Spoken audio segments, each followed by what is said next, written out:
Esse episódio com certeza vai deixar muito fã de Star Wars maluco.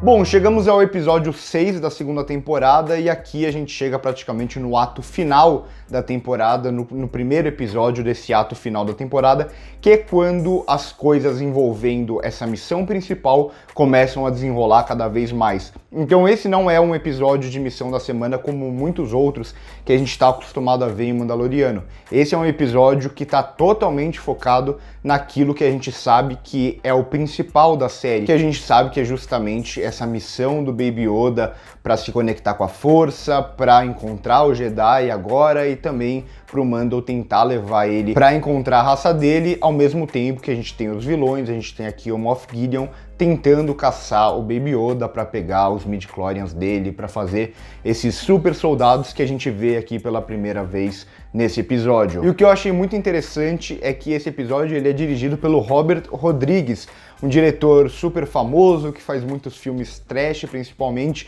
e sempre tem muita ação nos filmes dele. Eu não sou nem um pouco fã do Robert Rodrigues, não gosto muito dos filmes dele, mas aqui ele faz um bom trabalho justamente por ser um episódio que vai direto à ação. É um episódio curto até, um episódio de 30 minutos, mas que acontece muita coisa e é um episódio que ele é quase inteiro cercado por cenas de ação. Tá acontecendo alguma coisa o tempo inteiro. Mas então bora falar desse episódio cronologicamente, porque eu acho que tem bastante coisa aqui que a gente pode conversar sobre. Não acho que é um episódio daqueles que dá pra se analisar muito da linguagem, algo que eu tento sempre trazer aqui, ou tentar vincular algum outro gênero, relação com os faroestes ou com os samurais, que é algo que eu sempre tento fazer aqui nos vídeos, mas eu acho que é um episódio que, apesar de não dar pra analisar essa outra parte, tem muita coisa de Star Wars aqui e eu acho que é por isso que muitos fãs vão gostar e por isso que acho que a gente pode conversar bastante sobre ele também. A gente começa já, igual acabou o episódio passado, com o Mando e o Baby Yoda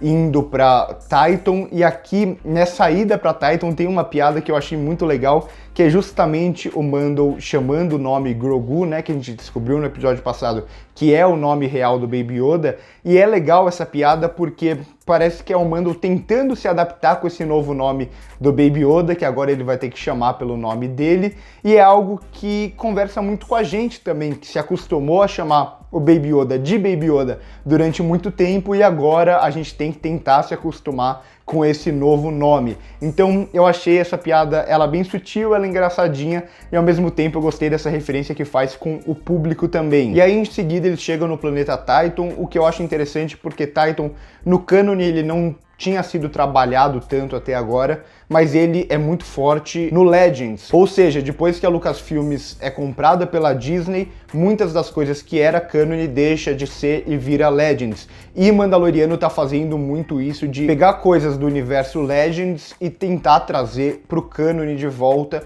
E aqui Tython é uma dessas coisas, o Tython que no Legends é o planeta ali de origem da Ordem Jedi, e aí a gente vai ver ele aqui no Mandaloriano também com essa ligação muito forte, o da Força e ali a pedra onde o Baby Yoda tem que subir para tentar fazer essa conexão e também tentar se conectar caso esse chamado seja atendido por algum Jedi, que muito se especulou sobre quem é esse Jedi, mas eles não trazem esse Jedi aqui, e isso é algo que Mandaloriano sempre faz. A gente vê o Boba Fett lá no primeiro episódio e a gente vai demorar muito tempo para ver ele de novo. A gente escuta o nome da Ahsoka-Tano no episódio 3, só que ela só vem aparecer no episódio 5 e não no episódio seguinte. E aqui a gente vai ter isso mais uma vez.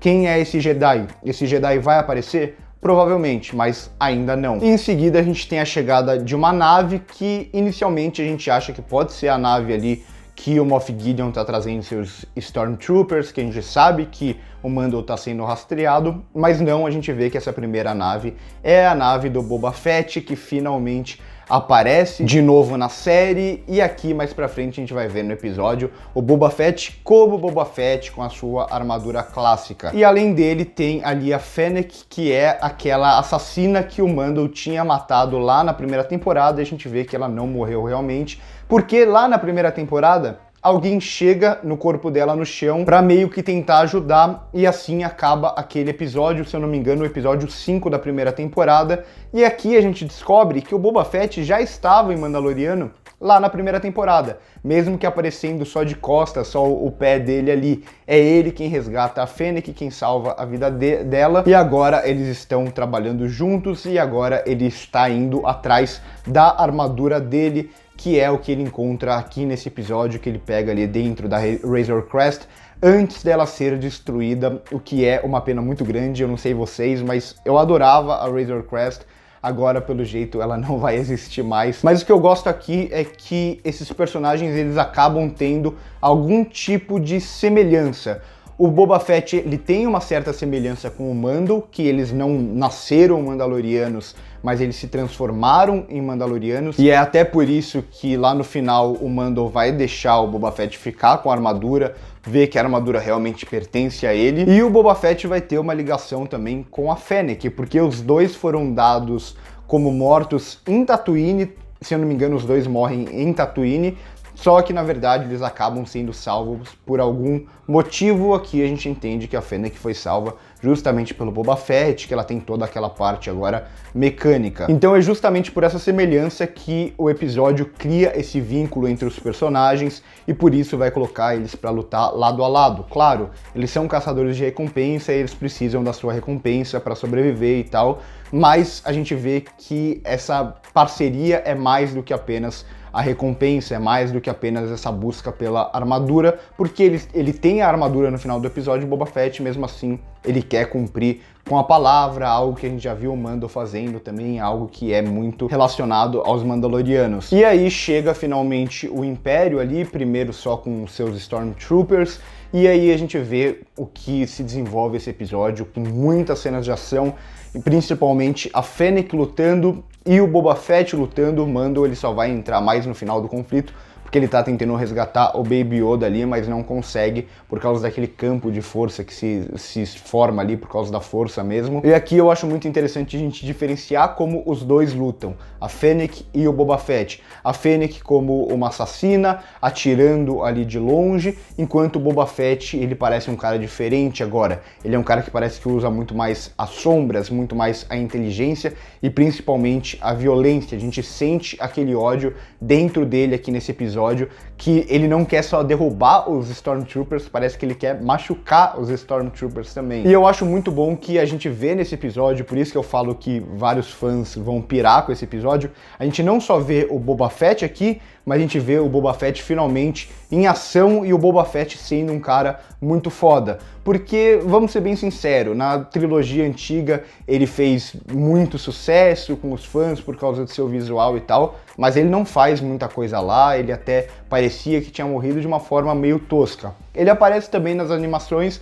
mas ele ainda tá crescendo, ele ainda é uma criança e tudo mais. Aqui a gente vê o Boba Fett como deveria ser desde sempre, o Boba Fett fodão, o Boba Fett que foi contratado ali pelo Darth Vader justamente por ser um baita caçador de recompensas. E aqui a gente ainda pode agregar o fato dele quase ter morrido, de tudo que ele passou, e a gente vê ele não só como um cara muito foda, mas ele com aquela raiva dentro dele e também usando muito a inteligência. Gostei muito no geral das cenas de ação e gostei muito de ver o Boba Fett lutando aqui, e eu gosto quando a gente tem cenas de ação dentro de um episódio, dentro de um filme, mas essas cenas elas não são apenas aleatórias, elas contam algum tipo de história. E aqui a gente vê como o simples fato deles lutarem de formas diferentes conta uma história pessoal de cada um. Conta a história da Fennec, conta a história do Boba Fett, principalmente depois ali que ele coloca a armadura, e ali eu acho que muito fã pirou também. E depois também quando o Din,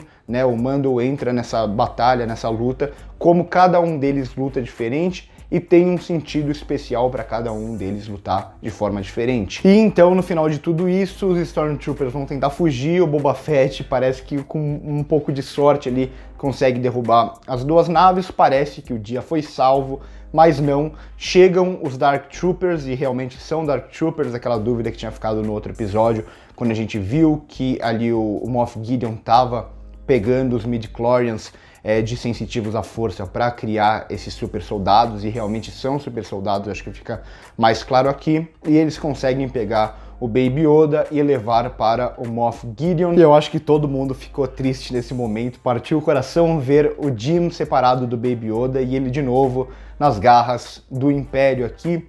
E aí mais pra frente a gente vai ver ali na prisão ele derrubando os Stormtroopers, mas como ele ainda não tem tanto controle da força, ele ainda é alguém aprendendo, ele ainda é um bebê, porque quando ele usa muito a força, ele acaba ficando naquele estado meio sonolento e tal. E aí em seguida a gente vê também o Moff Gideon mostrando o Darksaber novamente, mostrando pro Baby Yoda e falando, você já viu algo parecido? Justamente porque, como a gente viu no episódio passado, o Baby Yoda foi treinado lá em Coruscant, onde os Jedi treinavam, onde era a Ordem Jedi e onde eles usavam, obviamente, sabres de luz o tempo inteiro. Além disso, gosto também de um momento muito simples, que é depois da Razor Crest estar destruída, e o Jim vai ver se ele consegue salvar alguma coisa ali nos escombros, e ele vai pegar a lança que ele conquistou no último episódio, que é puro Beskar e por isso essa lança ela se mantém intacta, e também a bolinha em um momento muito emocionante e ao mesmo tempo muito simples.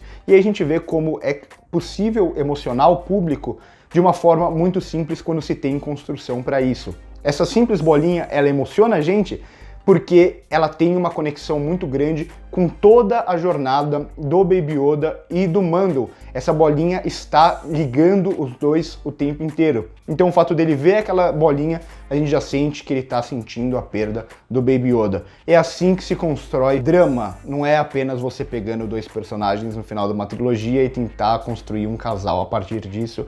Eu acho que vocês sabem do que eu tô falando. E só para finalizar, o Mando também no final, ele vai atrás agora, né, ele pede ajuda ali para Cara Dune para ir atrás do Mayfield, que também é um personagem que apareceu na primeira temporada. Ele vai precisar da ajuda desse personagem para conseguir ir atrás do Baby Yoda. Então, mais uma vez, o Mandaloriano faz algo muito bem. Ele constrói as missões semanais, é verdade, mas essas missões semanais elas vão ter um fruto lá na frente. Esses personagens vão se tornar aliados, como agora ele vai ter mais 2 aliados, e como já tinha Cara Dune, como já tinha o chefe da guilda ali.